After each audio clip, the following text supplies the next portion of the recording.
probably uranium there. Ada 3 hal yang sangat penting yang perlu dicatat dari pernyataan otentik Admiral Byrd.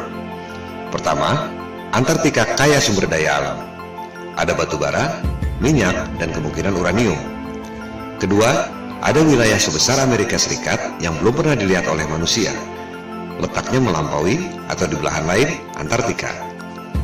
Ketiga, dari clipping koran di Chile tahun 1947 setelah Operation High Jump, dikatakan ada kemungkinan serangan udara musuh yang datang dari Antartika. Ketiga hal ini adalah teka-teki yang luar biasa. Pertama, dunia pertambangan, dimanapun ada sumber daya, pasti akan disambangi dan digali. Selama ada nilai ekonomi, menghasilkan keuntungan, perusahaan pasti berebut. Udara dingin sama sekali bukan hambatan. Di Kutub Utara, kita tahu ada banyak perusahaan tambang yang beroperasi. Australia misalnya, yang berada di belahan bumi selatan, memiliki pertambangan di Kutub Utara, tapi tidak di Antartika. Tak ada satupun perusahaan pertambangan yang menggali sumber daya di sana. Padahal jelas-jelas Admiral Byrd mengatakan ada sumber batu bara yang cukup untuk memasok seluruh dunia selama beberapa tahun. Byrd checks position by the sun compass. The glacier signals the South Pole itself. Here, Byrd drops the flags of the United Nations, carefully boxed, a symbol of America's goodwill to all nations. Coal, a mountain of coal. Byrd later declares Antarctic mines, if once tapped, could supply the world's coal needs for centuries.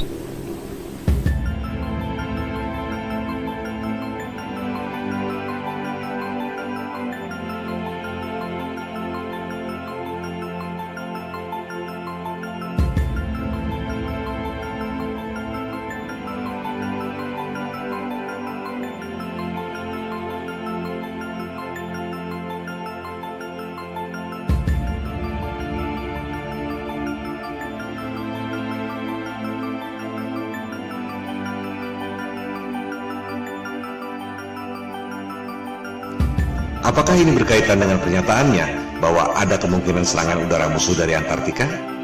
Musuh yang mana? Byrd menyimpan rahasia ini bersama para elit global.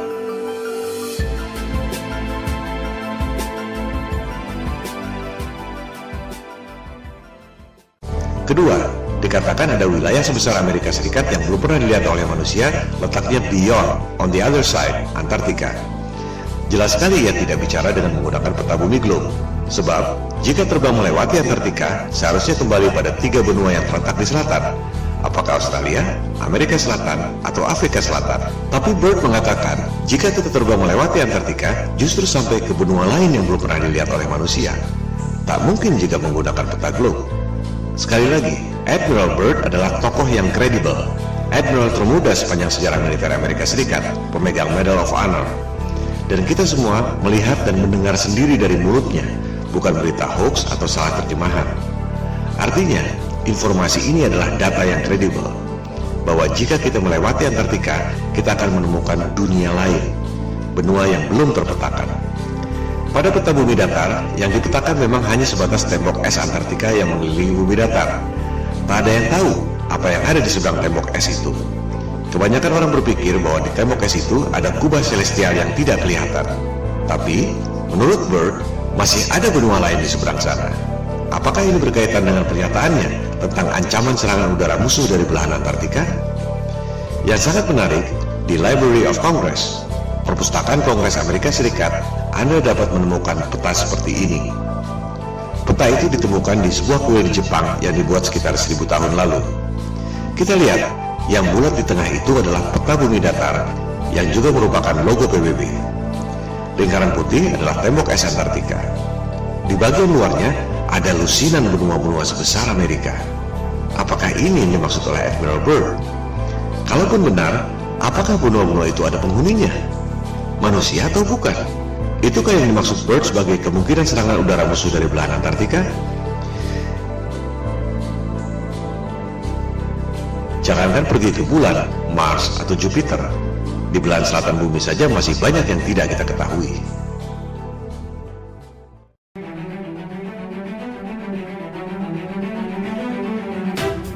Dunia berubah total setelah penjelajahan Antartika secara militer lewat Operation High Jump 1946 dan Operation Deep Freeze tahun 1957 ini. Tahun 1957, dimulailah perundingan Antarctic Treaty yang ditandatangani 2 tahun kemudian. Antartika dideklarasikan sebagai daerah terlarang. Tahun 1957 itu juga diluncurkan Sputnik, satelit pertama di dunia buatan Rusia yang menjadi pemicu perlombaan teknologi angkasa luar. NASA didirikan setahun kemudian, tahun 1958. Dari situ, dimulailah berbagai cerita tentang perjalanan ke angkasa luar, pendaratan di bulan, bisnis satelit, pengiriman satelit ke Mars, Jupiter, dan lain-lain. Yang tak banyak orang tahu, tahun 1958 itu juga Amerika Serikat dan Soviet kompak, sama-sama membom nuklir langit selama 4 tahun sampai tahun 1962. Operasi bom nuklir langit ini dinamakan High Altitude Nuclear Explosions atau HANE. Dulu merupakan top secret. Sekarang kita bisa mengetahui detail operasi ini setelah arsip-arsip rahasia itu boleh dipublikasikan 50 tahun kemudian, yaitu 2012 yang lalu. Ini adalah 3 hal yang sangat menarik yang merubah dunia untuk selamanya. Tentu tak ada referensi yang mengatakan bahwa ketiga hal itu saling berkaitan. Sama naifnya dengan berharap tiap negara tak boleh punya rahasia militer dan strategi militer harus diumumkan lewat koran. Dunia tidak berjalan seperti itu. Kita hanya bisa mengetahui hal-hal seperti ini melalui analisis intelijen atau kecerdasan. Hanya otak intel dan detektif yang bisa mendeteksi kaitan dari berbagai indikasi yang ada. Pemicunya adalah operasi militer penjelajahan Antartika lewat Operation High Jump 1946-1947 dan Operation Deep Freeze 1956-1957. Ada wilayah baru kaya sumber daya alam, tapi tak ada yang boleh mengeksplorasi. Ada wilayah sebesar Amerika di seberang, di belahan lain, Antartika. Ada kemungkinan serangan udara lawan yang datang dari belahan Antartika. Lantas, apa yang dilakukan? Ada 3 hal. Politik, tutup Antartika melalui Antarctic Treaty 1957 yang ditandatangani 1959. Tak ada orang yang boleh lewat Antartika. Militer, Amerika Serikat dan Soviet kompak, sama-sama membom nuklir langit selama 4 tahun. High Altitude Nuclear Explosions 1958-1962. Ada tirai celestial, medan elektromagnetik, langit, atau apapun namanya yang tak mempan di bom nuklir selama 4 tahun. Propaganda, penjelajahan angkasa luar, Sputnik yang memicu berdirinya NASA. Padahal Amerika Serikat dan Soviet sama-sama tahu ada tirai celestial yang tak mempan di bom nuklir selama 4 tahun. Tak ada roket yang bisa melewatinya. Kita akan membahas ketiga hal ini secara detail dengan bukti-bukti yang otentik dan kredibel. Langkah politik menutup Antartika dan langkah militer pemboman nuklir langit dibahas pada episode 5 ini. Langkah berikutnya, propaganda penjelajahan angkasa luar dibahas pada episode 6, NASA Hollywood.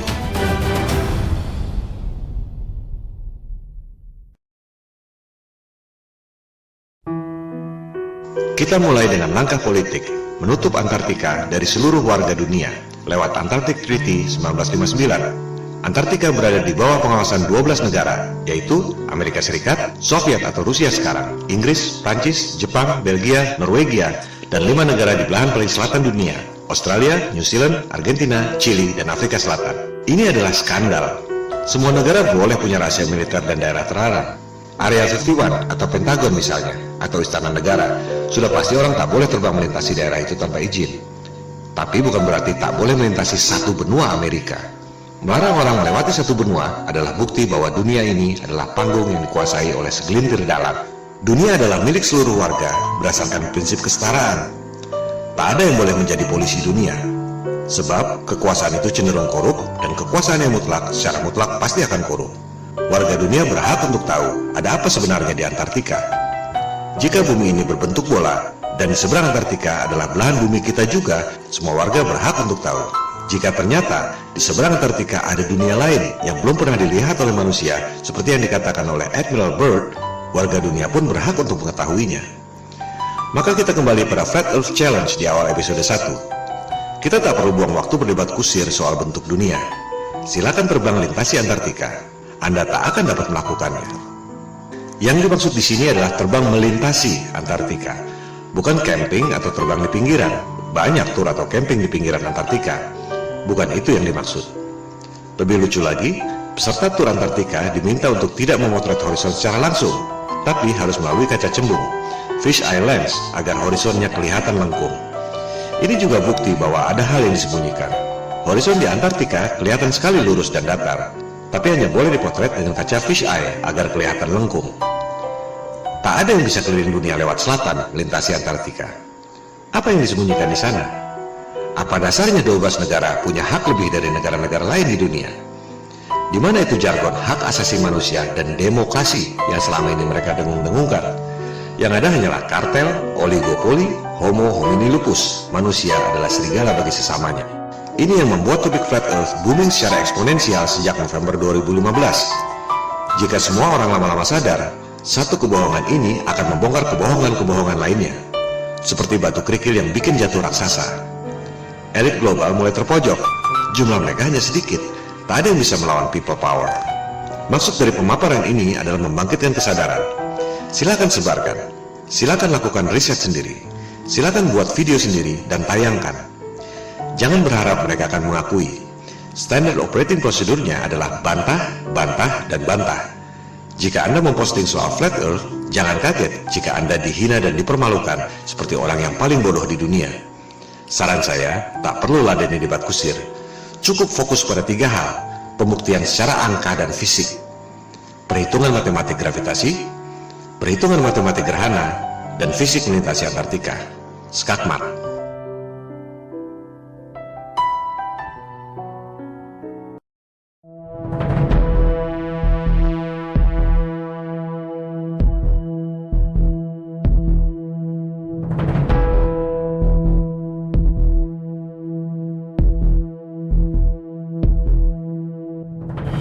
Di luar kisah-kisah drama Perang Dingin, Amerika Serikat dan Uni Soviet sebenarnya kompak melakukan operasi militer gabungan. Penjelajahan Antartika yang terakhir, Operation Deep Freeze 1956-1957 oleh Amerika Serikat dan Soviet. Tak lama kemudian, di tahun 1957 itu juga, Soviet meluncurkan satelit pertama di dunia, yakni Sputnik. Fungsi Sputnik sebagai satelit bisa dibilang tak ada apa-apanya. Sebuah bola dengan diameter 58 cm dan hanya membunyikan sinyal yang tak penting. Yang signifikan adalah roketnya. Itu adalah kali pertama manusia bisa mengirim roket sampai ketinggian 577 km. Lebih dari setengah pulau Jawa ke angkasa. Amerika Serikat menyusul tak lama kemudian, mengirim roket berisi satelit Explorer tahun 1958. Amerika Serikat dan Soviet sama-sama tahu ada sesuatu di angkasa yang sangat serius. Kita hanya mendengar sedikit lewat fenomena Van Allen Belt. Ada medan radiasi yang menutupi bumi. Keadaan yang sesungguhnya jauh lebih serius dari itu. Begitu seriusnya, hingga Amerika Serikat dan Soviet sama-sama membom nuklir langit selama 4 tahun. Sebuah operasi militer yang sangat mahal yang tak mungkin dilakukan jika tidak benar-benar penting. Operasi ini disebut High Altitude Nuclear Explosions, disingkat HANE, dari tahun 1958 sampai 1962. Dulu top secret. Sekarang kita semua bisa mengakses informasi setelah rahasia tersebut dibuka ke publik 50 tahun kemudian, yakni tahun 2012 yang lalu.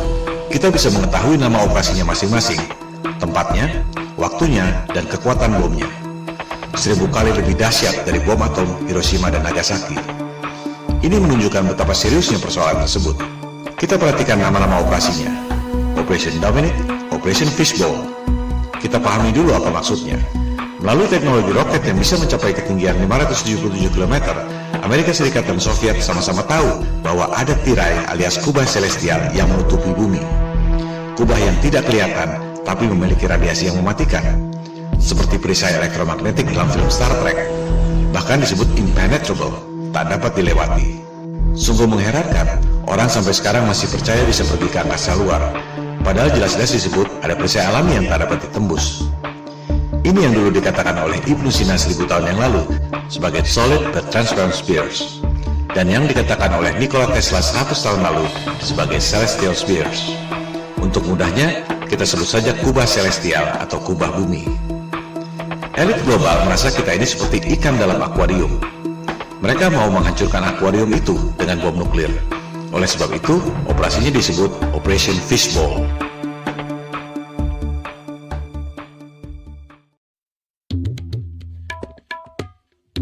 Elit global dan Freemason adalah titisan doktrinal dari Raja Nimrod yang membangun Menara Babel untuk menantang Tuhan yang menciptakan banjir Nabi Nuh. Mereka percaya bahwa yang namanya Paradise alias surga Firdaus adalah Atlantis, sebuah benua yang ditenggelamkan oleh Tuhan lewat banjir Nuh. Itu sebabnya Nimrod membangun Menara Babel yang menjulang tinggi ke langit. Anda bisa mempelajari sendiri soal Menara Babel ini pada Alkitab Taurat.